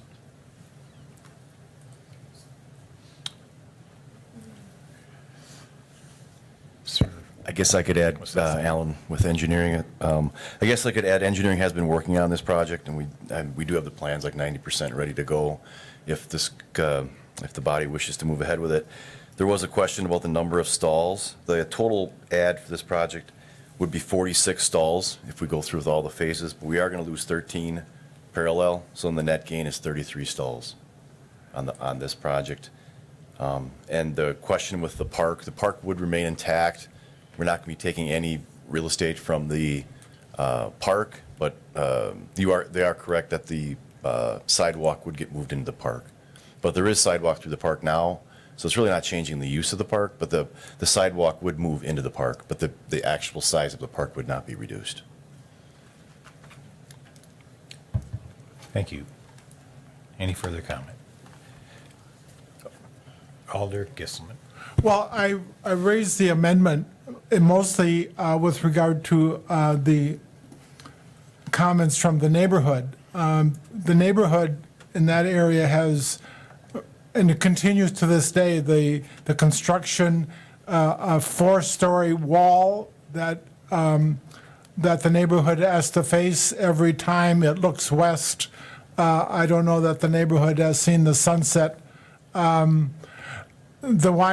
Granted, the YMCA, I belong to the Y, I use it frequently, but I think the YMCA has to come to realize that they're in a neighborhood that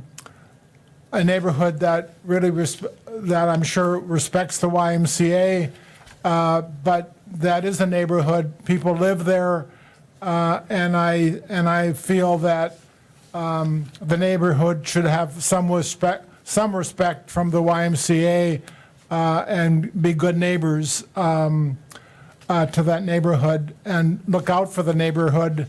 It is a large organization sit in those blocks in downtown Wausau. It has come in, but there are neighbors, and I just respect the fact that the YMCA should be cognizant of the neighbors living in that part of the city of Wausau. Thank you.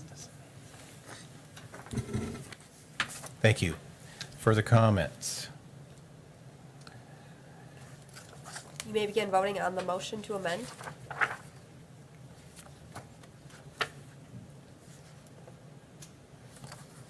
Motion fails 2-9. Okay, so we are back to the main motion.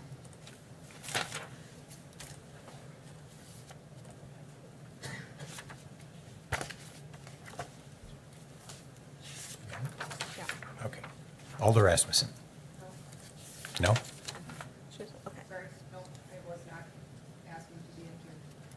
Okay, and I will just make one comment then. This started quite a number of years before I was here. We had, when we talked about the church potentially being torn down, so it didn't pass the plan commission. It's been through plans twice, it's been through INF, it's been through finance. I don't know if it went through parks, but we spent quite a bit of time up here with staff to determine, did we do this correctly? Was the process right? And I think we learned some lessons on it. I think the main thing is it should have come back to council probably back in October, so that council would have had an opportunity to bless this and move forward. We're always, if we're in a spot like this, they've got construction going and we start tinkering, we put ourselves in a bad spot. So I think we can learn some lessons there and the process isn't completely fixed, because other projects will need to follow a similar pathway. So we will work on that to make sure that if it's important to the community, if it's important to the residents, if it's important to council, if it's a critical project, that it does come to council for the final approval. And seeing nothing further. You may begin voting.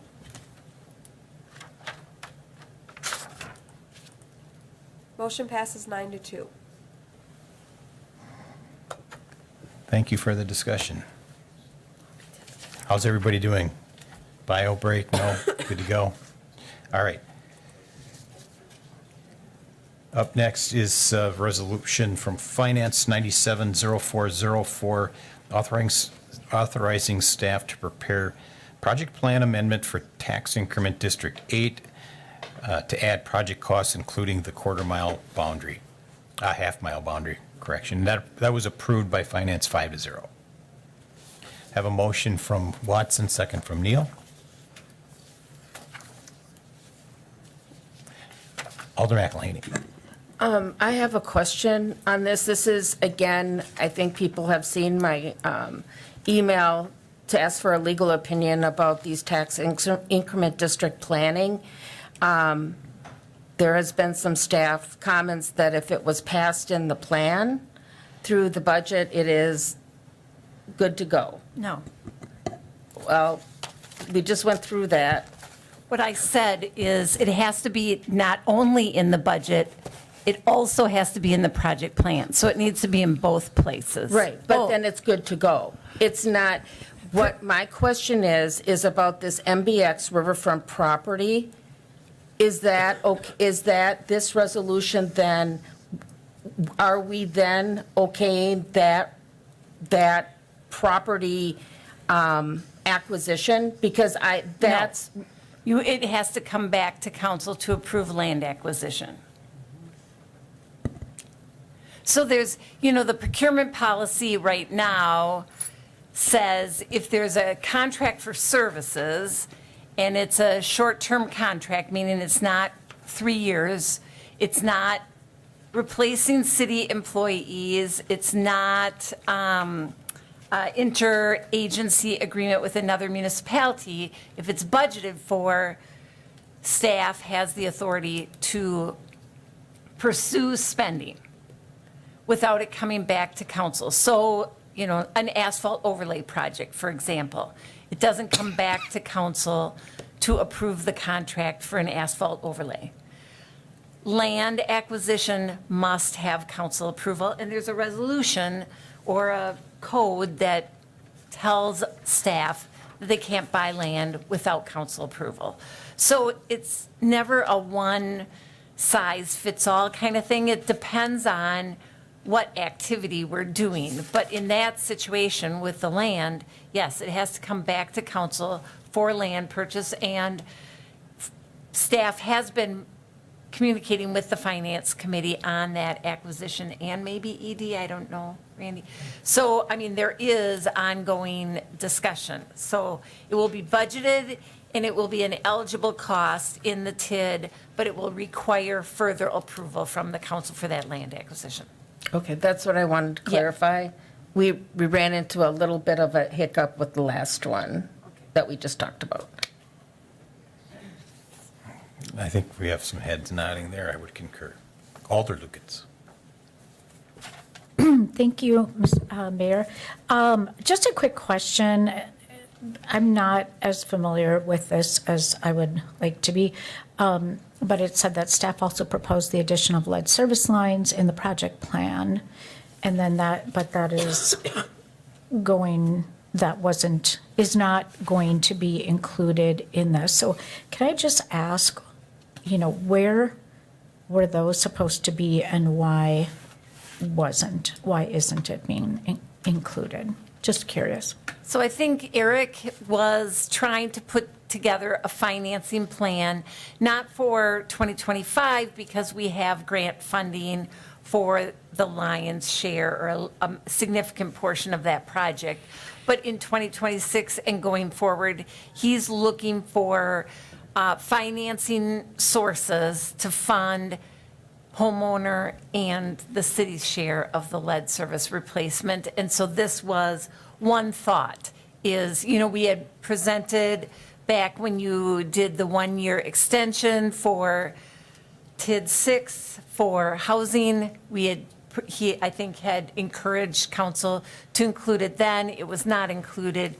He asked for it to be added to this amendment so that if it was in the TID boundaries or in the half-mile boundary, we would be able to use increment, and finance committee elected not to add that. We can add that at a future date if if council at some point changes their mind and would like to add that.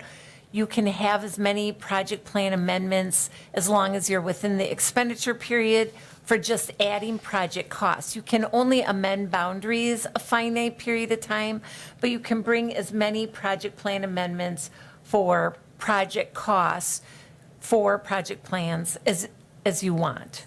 So this doesn't preempt you from adding it at a future date. Okay. Thank you so much. Thank you, Alder Tierney.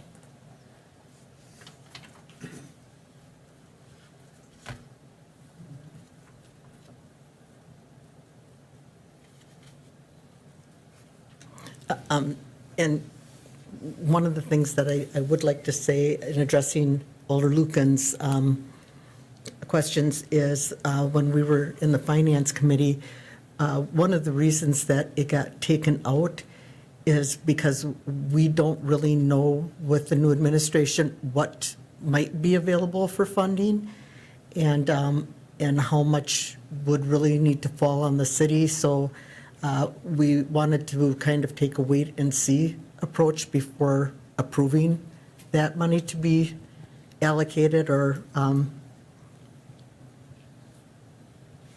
so that's it. Thank you. Thank you. All right, further questions? Seeing none? You may begin voting. Motion passes 10-1.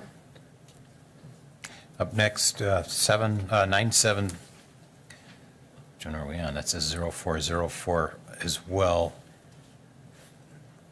Resolution from Finance authorizing staff to prepare a project plan amendment for tax increment district number 7 to share surplus increment and tax increment district number 12 for an additional 1-year period, 2026. Motion from Hanky, second from Watson. Claire, questions? Seeing none? You may begin voting. Motion passes 9-2. Up next is file number 94-0907, resolution from Finance authorizing staff to prepare a project plan amendment for tax increment District 3 to add project costs within the half-mile boundary that passed 5-0, and that District 3 then would be the one where you're talking about the parking. Okay. All right, I have a motion from Hanky, second from Neal. Motion to amend from Martins. And we have a motion to amend from Martins. It's not showing up here. I don't know if my phone is. I got it. Okay, you I got did it? get it, yeah. Okay. Okay, Alder Martins, you have the floor. All right, this is the point where I'm going to make that motion to amend, to add to the project plan amendment, parking for McIndoe Street, 4th Street to Franklin Street. I'll second that amendment. Okay, so motion to amend from Martin, second from Rasmussen. I'll let the clerk get it typed in, make sure it's correct.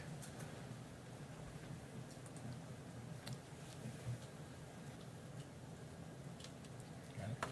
Want to read that? Do you want me to read it? To add, motion to amend, oops. Motion to amend to add parking on Mackinac Street from 4th Street to Franklin Street into the TID 3 amendment plans.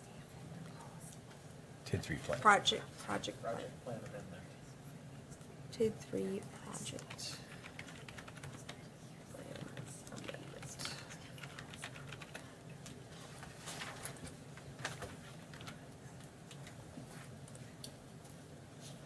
Is that up there? Yeah, it has to go small. Okay, so it's up on the top. Motion to amend to add McIndoe Street, 4th Street to Franklin. Alder Hanky. Thank you, Mayor. I believe we talked about this then in finance the 2 weeks after we were kind of doing the original tax increment districts, and I believe we passed it then 3-1 or 4-1 in that meeting. So in my mind, this is kind of just alleviating this from coming back again in 2 weeks. I guess that's how my memory goes. If anyone remembers it differently, please let me know. Thank you. Thank you. Alder Martins.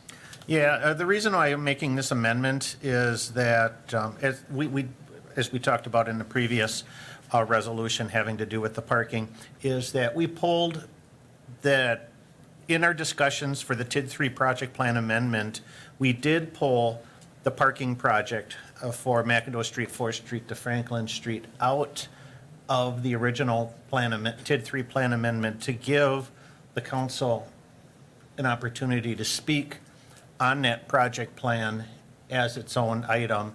And now that item has been spoken to and it has passed with a majority vote, the financing for that item is left hanging. I mean, we can do the amendment to put it back into the TID, or we can let it dangle and have it come up to capital improvement planning this summer, but then that will leave it as an unknown if it's going to make it through the CIP process or not. So I recommend that, since we originally in our 2025 budget, we did earmark this project for the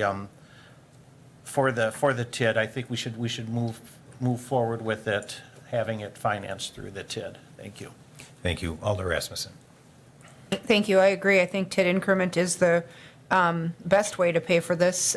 Use of TID increment when it's an eligible expense in a live district really does facilitate some cost sharing between all tax collecting entities versus the city going out and borrowing those funds and going at 100% alone.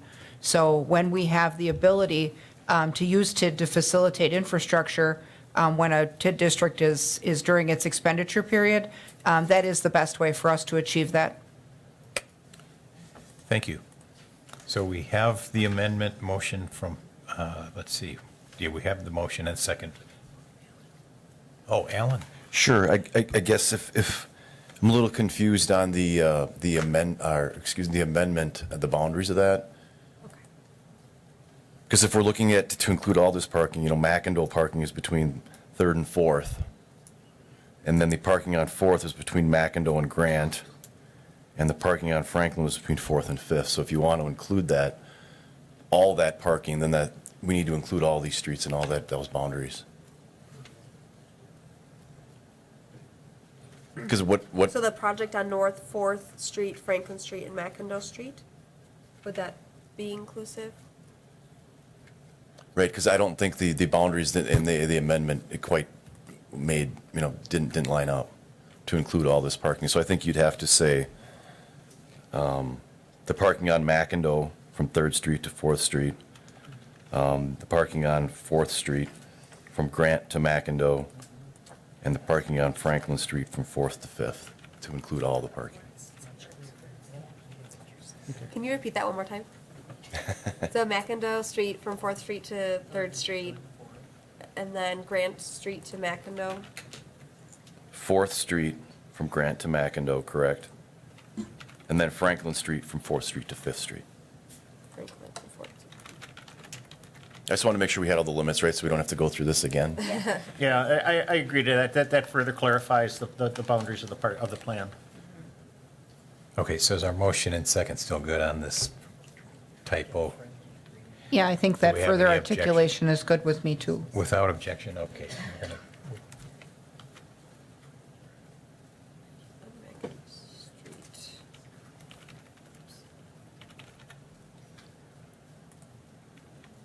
Street to 4th Street. McIndoe. Yeah. 4th Street from Grant to McIndoe.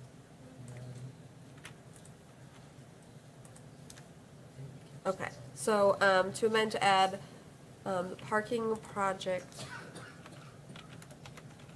on McIndoe Street from 3rd Street to 4th Street, from Grant Street to McIndoe, at Franklin Street from 4th to 5th Street into TID 3 project plan amendment. All right, now are we clear?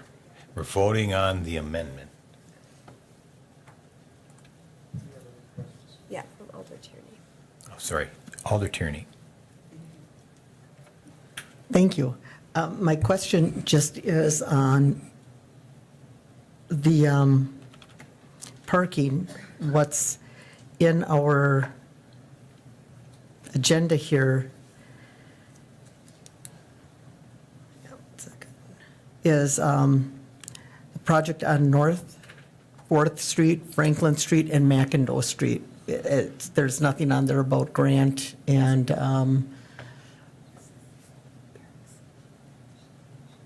all these other streets. Okay, so it's the same, we're not slipping anything in? Okay, thank you. So the intention is to put back in what was taken out by finance. No extras. Grant Street All right. to McIndoe, Franklin Street from 4th Street to 5th Street into TID. Okay. All right. Now we're ready to vote on the amendment. Okay, motion, may begin voting.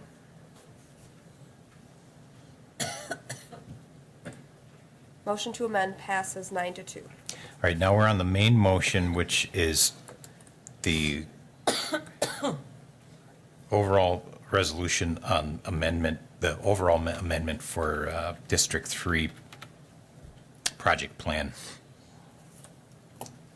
And we still have the motion. We have Alder Hanky. No? That's an error, sorry. Okay. So the original motion was from Henke, second by Neal. Seeing no further questions. You may vote on the motion as amended.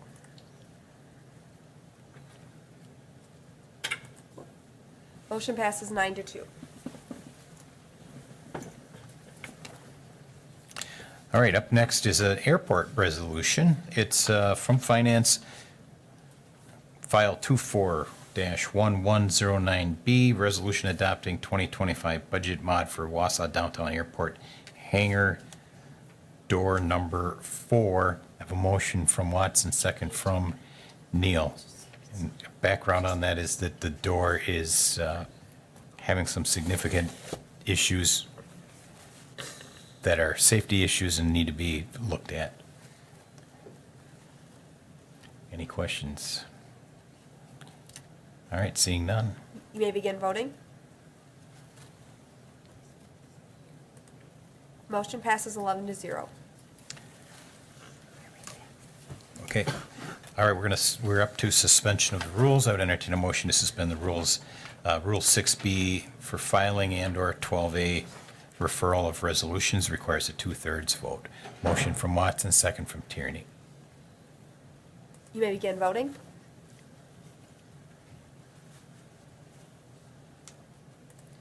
Motion passes 11-0. All right, so that brings up the file number 250213. It's a council resolution approving the hiring of special counsel and authorizing the city attorney to hire and manage outside legal counsel engaged to represent Nathan Miller in his capacity as former assistant city attorney in the matter of Marathon County case number 2025 JD 5001 in reference is a complaint filed under 968.02 subparagraph 3, and that is pending here. And I would ask the city attorney to comment on that, or let me take a motion first. We have a motion from Watson, second from Rasmussen. Do we need any comments or questions? Anyone have anything? I guess we don't need a comment from the city attorney then. Okay, seeing none. You may begin voting. Motion passes 11-0. Thank you. Up next is file number 11-0505. It's a council resolution designating May 3rd, 2025 as World Migratory Bird Day. All right, so we're doing this. We're a tree city. We've long been a bird city. In order to get our bird city designation, it requires either a proclamation or a resolution. It includes things like, are we maintaining the proper habitat for birds? Are we controlling our vectors, our predators? Are we planting the right trees? So that's the reason for this. And our application will go in next month, and we'll be able to be, along with the birds, was it Birds and Art? Woodson Museum will be a bird city. Have a motion from Watson, second from Martins.